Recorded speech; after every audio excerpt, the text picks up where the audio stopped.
सिराजुली सहकारी समिति की 2024-25 वर्ष की वार्षिक साधारण सभा आगामी 15 सितंबर 2025 यानी सोमवार को आयोजित की जाएगी। समिति के पदाधिकारियों ने आज विभिन्न समाचार माध्यमों के जरिए इसकी जानकारी साझा की। बैठक सिराजुली सहकारी समिति के कार्यालय स्थित सभागार में सुबह 11 बजे से शुरू होगी।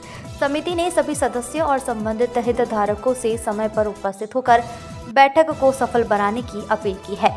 समिति के अध्यक्ष नमकृष्ण मित्र, सचिव गुलाब बरा और लेखा परीक्षक चंद्रकमल भूया ने कहा कि यह वार्षिक सभा संस्था की कार्यप्रणाली, वित्तीय वर्ष 2024-25 की समीक्षा और आगामी योजनाओं पर चर्चा के लिए महत्वपूर्ण है।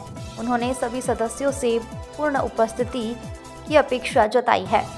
आज এখন সংবাদমেল যোগে আমি জনাও যে আজি সিৰাজুলি সমবায় সমিতিৰ সকলো কাৰ্যকৰী সদস্য একগোট হৈ ইতিমধ্যে আজি কাৰ্যকৰী সভাখন ইতিমধ্যে শেষ হৈছে আৰু অহা 2024-25 বৰ্ষৰ যে বাৰ্ষিক সাধাৰণ সভা এই সাধাৰণ সভাখন সিৰাজুলি সমবায় সমিতি লিমিটেডত অহা 15/9/2025 তাৰিখে 2024-25 বৰ্ষৰ বাৰ্ষিক সাধাৰণ সভাখন আহ্বান কৰা হৈছে দিনৰ 11 বজাত। সেই সকলো অংশীদাৰসকল উপস্থিত হৈ গঠনমূলক দিহা পৰামৰ্শৰে আগন্তুক সিৰাজুলি সমবায় সমিতিখন কিদৰে আমি আগুৱাই নিম সেই সম্পৰ্কে সুপৰামৰ্শ দিবলৈ এই সভাখন আহ্বান জনাইছোঁ।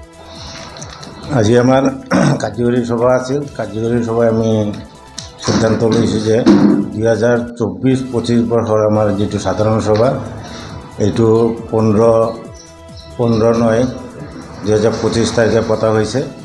11 বজাত টাইম টেবল 11 বজাত আমাৰ এই সিৰাজুলি সমবায়ৰ গোটেই অংশীদাৰসকলক উপস্থিত থাকি আমাৰ সাধাৰণ সভাটো যাতে সুকলমে পাৰ কৰিব পাৰি এইটো কাৰণে বিনম্ৰভাৱে অনুৰোধ জনোৱা হ'ল।